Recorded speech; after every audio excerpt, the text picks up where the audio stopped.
And we start in Washington, where President Trump is back at the White House following his whirlwind trip to the Middle East. And today he is meeting with the president of Argentina, Javier Milei. That meeting comes just days after the U.S. agreed to pay a $20 billion bailout for the Argentinian economy. To talk more about this, let's bring in CBS News White House reporter Olivia Rinaldi. Olivia, thanks for being with us here. This financial rescue is facing some criticism, especially since, as you know, the U.S. government is in the middle of a shutdown. What is the justification here, and how does this benefit the United States?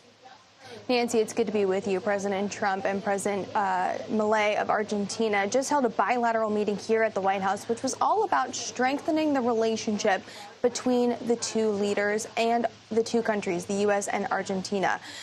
President Trump was asked what makes that package that they sent to Argentina America first. That is that $20 billion that were given to them in currency swaps and an additional amount of pesos that were bought to really bolster the Argentinian economy after their currency really collapsed following elections over the summer. President Trump said that it's meant to help a great philosophy in a great country. We should note that ideologically, President Trump and President Milei of Argentina are very closely related. Milei is often referred to, as the MAGA leader in South America. He's kind of got a very similar philosophy and outlook compared to President Trump. President Trump also said that the support of Argentina and their economy really hinges on the success of Milei, especially in their upcoming midterm elections that are expected to happen at the end of October. So really showing you how important the relationship of the two leaders is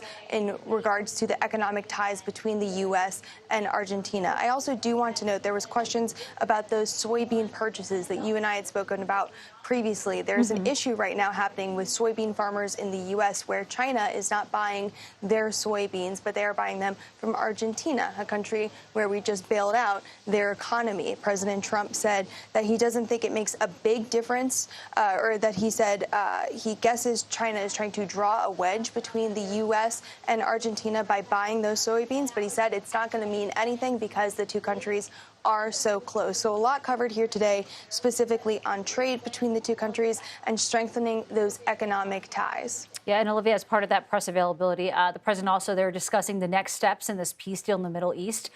Can you talk about what he said there about Hamas's future?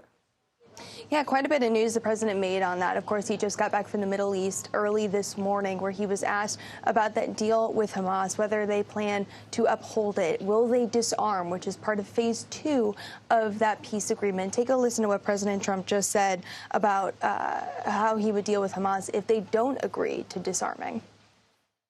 And if they don't disarm, we will disarm them. And it'll happen quickly and perhaps violently.